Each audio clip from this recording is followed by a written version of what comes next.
Hi, very good day to all of you. I am Dr. Nirmala Narayanan, psychologist, head Department of Psychology of Sri Kanika Parameshwari Arts and Science College for Women. I'm indeed very happy to meet all of you through this online modality and do welcome to our psychology department student knowledge enrichment program, or rather I will call it a self knowledge enrichment program exclusively for the students community. Today's session is going to be on complexes. Is it very complex to talk about a complex? I don't know, you have to tell me that, but it is slightly complex, but trust me, you will come out of all complexes after we finish this class, I guess, provided you work together on a consistent basis throughout your life. So welcome to the topic. It's called inferiority complex. Inferiority complex is one common thing you would have come across in your own life or in your friend's life or anybody who is very important to you. I'm sure you would have seen people going through this process. And is it really a huge suffering that they go through? If you ask me, I would say yes. As a psychologist, I would strongly say yes, because this can make and break a person. So today's session is going to be all about inferiority complex, and at the end of the session it is you who's going to decide where you are going to grow and glow. So here we start the session. You know very well, inferiority complexes, you start developing a strong low feeling, and you try to compare with others, and you go low, you go low, you go low, and you go into nothing. That is all about inferiority complex. And here is a definition saying that an inferiority complex consists of feelings of not measuring up to the standards, and you have a high level of doubt and uncertainty, and that will directly affect your self-esteem. And this is not going to be at a very superficial level. You can read the definitions here, but in reality it is not going to just like that go away from your life. Some people develop it so intensified that it goes to their subconscious mind, and their belief system actually gets affected, because anything and everything they relate with life and their own self, they start feeling very inferior. So this is a very dangerous path that any individual chooses to be. So the point here is how far you're aware of what exactly you are, and how far you're going to work out and come out of it. That is very important, and that is the key. It is otherwise called as lack of covert self-esteem. Your self-worth, you think, yes, I am good enough. Yes, I am capable of doing things. Yes, I am fit enough to, do the activities. All these self-worth feelings are very important to enhance your self-esteem. Like, how do you think about yourself? How do you value yourself? How prestigious impact you think about your own self? All this will boil down into self-esteem, and when it is lacking too much, you actually kill yourself mentally, which is not healthy. That's how the mental process goes through. When you think very degrading about your own self, it affects your self-esteem, and it is like a vicious cycle. When you don't feel good, you start feeling poor. When you start feeling poor, your self-worth gets affected. When you degrade yourself, your self-esteem goes down, and when this happens, the other chain also follows. So it is also called as lack of covert self-esteem. And who develops this? Definitely not only you. Of course, there is a genetic factor connected to it, but beyond that, the number of intensified disappointments that you continuously encounter in your life, when people start hitting you very badly emotionally, or keep blaming you, or keep constantly giving you a negative criticism at a very high intensity, and if at all you have history of depression in your families or stuff like that, and when you don't respect yourself, this is very important, you try to hit with these feelings. Valuing one own self is very important. Now we will see what exactly will be the outcome because of this inferiority complexes.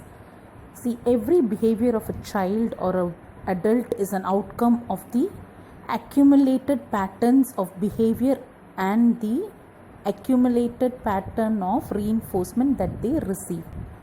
Earlier slide I told you, when they receive constant negative criticism, they tend to develop this inferiority complexes, especially from the important others. Constantly, please look into the word constant. Every single time when they receive it, they end up in a problem. And such constant negativity will not only affect the person, but it will also affect their relationship with others. Rarely constant attention and approval seekers, when they don't get approval, they still tend to develop this complex. This is very shocking. Some people need every single minute work to be approved. They feel so good. Once they don't get it, they start comparing, which is dangerous. So the ultimate output will be they become a person with a negative attitude towards their life. Because right from the childhood, that is what they're experiencing. Right from their the school period, the college period, they've put down by the important others. They perceive themselves as failures, and stress related to such feelings shoots up in them, and they feel very threatened in any kind of activities that they do in life. Now you can see a woman looking into the mirror. She appears to be a beautiful woman, but when she perceives herself, she is perceiving it very, very negative. So what happens? If you constantly feed your mind with negativity, saying, I am not beautiful, I am not up to the mark, I am not the way I should be, things will settle down with a strong inferiority complex. Now here comes the belief system.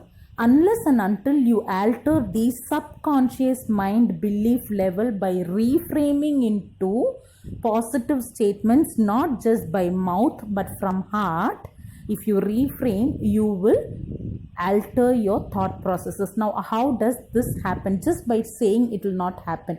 You have to start practicing. Why you should start practicing? Give some logic reasons behind it. You are not an individual person. Okay, you are a combination of a man and a woman, and you're a beautiful soul born on the earth. And you're so different from others. The human factor truth is, especially the law of nature, every single individual is so unique, so different. When that law of nature says that you're so different, how can you compare yourself with others? Now question yourself like this. How can you compare yourself with others, which is not going to help you in any form, literally not in any form. So once you know you're different and unique, and you start believing. First logically question yourself, then start believing, and that will alter your thought processes. The truth is, the fact is, every individual is unique, different, potentially filled, and you have a different potential when compared to others. You might not have at the same level, you might have a higher level. But what every human being tend to do is they compare and they lose their original self. So please rework on your self-perception. Surprising. The more people start feeling inferior, you know what, sometimes it takes a very huge positive connotation. They start working a lot. Action plan. With action plan, they actually become more adequate, more superior, more competent, more smart, more talented, because they introspect themselves. People, if at all you have inferiority complex, please start introspecting. If you feel you're inferior in any component, it could be small or big, work. You'll be surprised to find out luck alone is not important in life. This will give you a huge, amazing. So here comes the signs of inferiority complex. I have put a word, complex, that blocks your miraculous life. Now, why is this life miraculous? You can read the list of complexes, but before that, why is your life miraculous? See, a soul is born from a woman's body so beautifully by tearing open one body to give life on this amazing planet called Earth. Just imagine how you were born. Isn't it really beautiful and miraculous? So, that beautiful, fantastic, lucky, happy going life should never be blocked only because of your complexes. That's what I'm trying to say. And what signs you will have to know that you do have inferiority complex, or at least you should start introspecting yourself, like what I told you earlier. You constantly look for validation. Please look into the word constant. Everyone requires validation. Yes, I agree. Everyone needs approval. That's good sign. But for anything and everything, any minute and everything you need validation, then there is a problem. You don't trust yourself. That's what it means. And again, there is a word called overly sensitive. There is something called sensibly sensitive, meaning you can connect with people's emotion. You are sensitive to the needs of others. You are sensitive to the pattern of others' behavior. That is healthy. But here I've used the word overly sensitive, which means for anything that is very small, if people give an opinion, you react, 1,000 times than the normal reaction. You get very, very reactive and you will not respond. You will start reacting. That is very dangerous because you feel very low. You feel not sure about yourself. You're scared that people might become a threat and you become overly sensitive and you never take care of your needs. Like for example, you never give importance to yourself. That is very dangerous. You should put you first, not on a selfish note but on a constructive, healthy note. When you don't do it, you end up in problem. You can never ever take constructive criticism. You need too much of flattery. Such people totally escape from situations that demands their growth.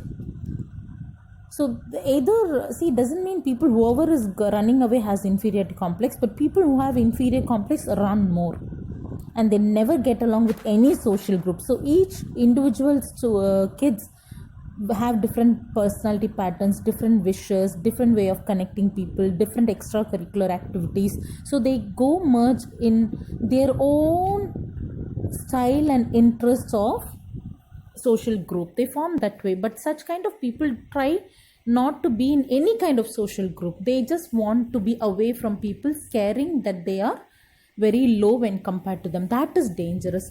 And you actually try to find fault with many, and you very, very, very easily go into depression, and anything and everything will give you a lot of tension and you feel stuck. So this is not very healthy. There are also people who are very, very, very, very extremely perfect. That is also one sign that they are too much inferior and they cannot take even one flaw that's happening in their life. They seek so much of attention. As I already told you, they're very sensitive. They constantly find fault and they never ever admit their mistakes. There is a difference here. When there is a fact and correct things, when people give you an unhealthy, destructive criticism, you need not accept it. But when people really give you a criticism or a feedback, when you actually have a flaw, you need to learn to accept it.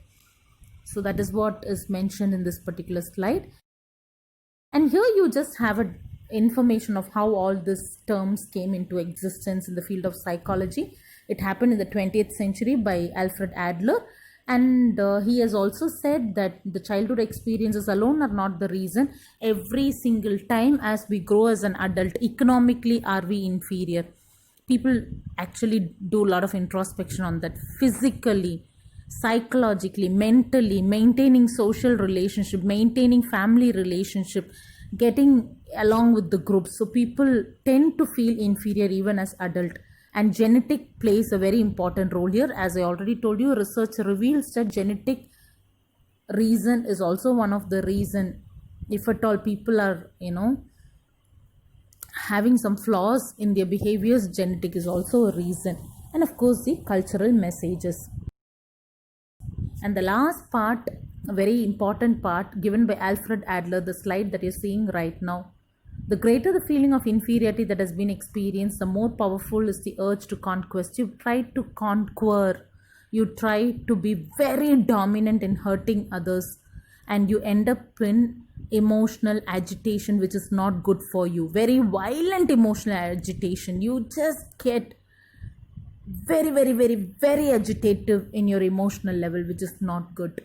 So please do not develop these complexes. Here you have the definition by American Psychological Association. Please do read. I'll give you couple of minutes for you to read it out. Please do read.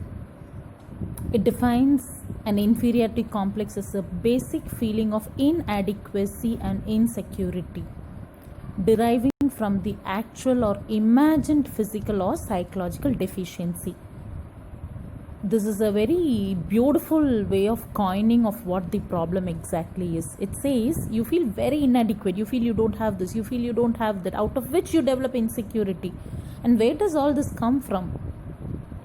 Either the real situation of you don't have it, or you imagine that you don't have it. When attending to the actual physical or psychological deficiency, if you really don't have one thing, trust me, you will have something else better inside you, inside your mind, inside yourself, inside you as a person filled with potentials. And the second one is even more dangerous. Even if you have something, you start believing that you don't have it. So you have to work on that, which is very important. And there is another statement that this can be compared to superiority complex, where an individual has an exaggerated opinion of one's abilities. You've seen the definition again and again, only to just give you a reminder what exactly is happening to your own self. And here is a statement of the chicken and the egg situation. Superiority complexes are usually formed in reaction to the feelings of inferiority. In the previous couple of slides before, I have been telling you, the more you feel inferior, the more you work with proper action plan, with introspection, with being aware of what you're doing, you actually, go on a higher note, and sometimes that leads to superiority complex as well. That is, people who exhibit symptoms of superiority complexes are usually doing so to overcompensate the deep feelings of inadequacy. There are research work for that. But here the point is, don't feel inferior and ruin your life for nothing. That is very important. Now, ways to handle your inferiority complex. Very important session. There are two ways of doing it. One, you handle it by yourself.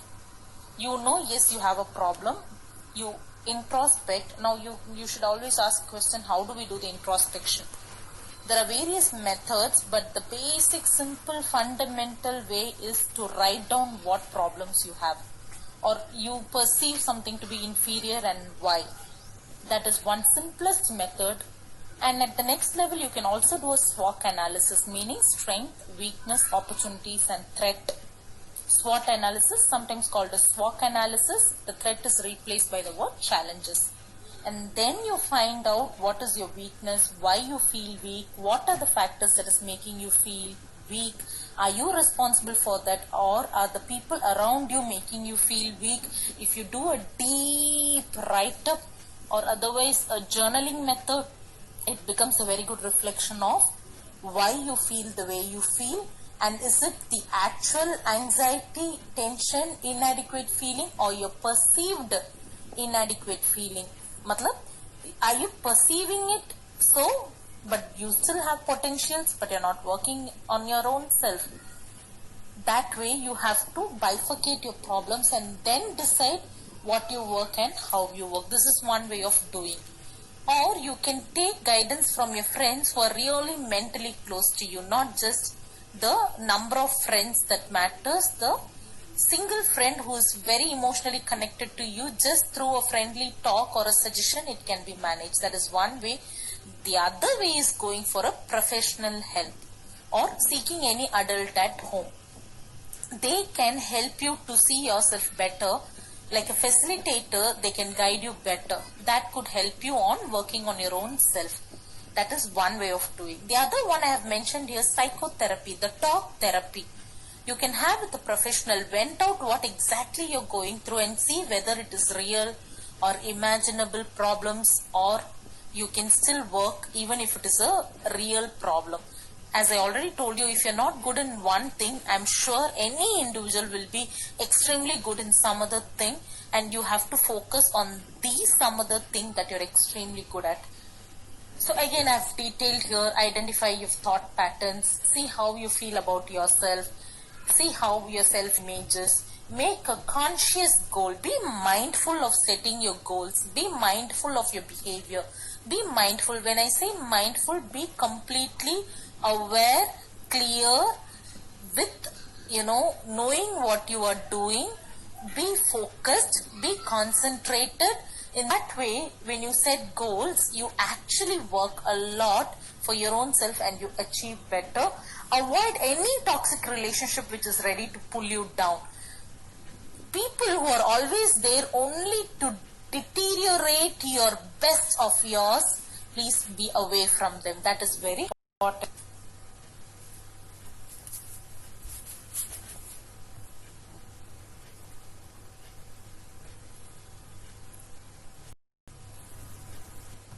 And the final slide, my favorite word, dare to bring the best of you because you're unique. I totally believe in this. I totally practice this. I totally know this is the law of nature, the reality. And then, very interesting, people who feel inferior tend to think in all or nothing ways. Either, in all or nothing ways. There is a word I have given. If only I was very rich, I would have been more confident and happy. I would like to explain only this statement, the rest you will understand. If this is the case, I'm just posing this question to people, whoever feels inferior, that they are not financially fit enough. Only for those kids I'm posing this question. If only you were rich, you think and believe you'll be confident and happy. Just imagine how are people really sensibly, consciously happy from the lowest socio-economic strata. That's because they believe in themselves and they don't believe in the richness given by their parents, number one. If only rich people can be happy, why the so-called rich people are suffering in the hospitals, in the ICU wards? The so-called rich people have more tension than what you imagine because they have to manage the whole industry, whole group of people, maintain the financial status. Where does the happiness come from? They are more responsible towards the society.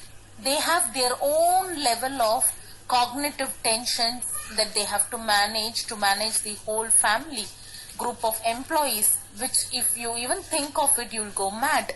So where is the question of you being happy? So like this, you can interrogate yourself, introspect yourself and find out that you were wrong in making the statement, if only I was very rich, I would have been happy. So there is no point of you becoming somebody and ending with nothing. But there is always the point of you becoming yourself and get the best of it. Here we conclude the beautiful message of you are extremely filled with potentials. Stop feeling inferior, get the best from you, remove it from your deep subconscious mind and blossom like a beautiful life on which will give you immense growth, and you'll be surprised to see you becoming a self-actualized person. Thank you for watching the PPT. Thank you so much. Bye-bye.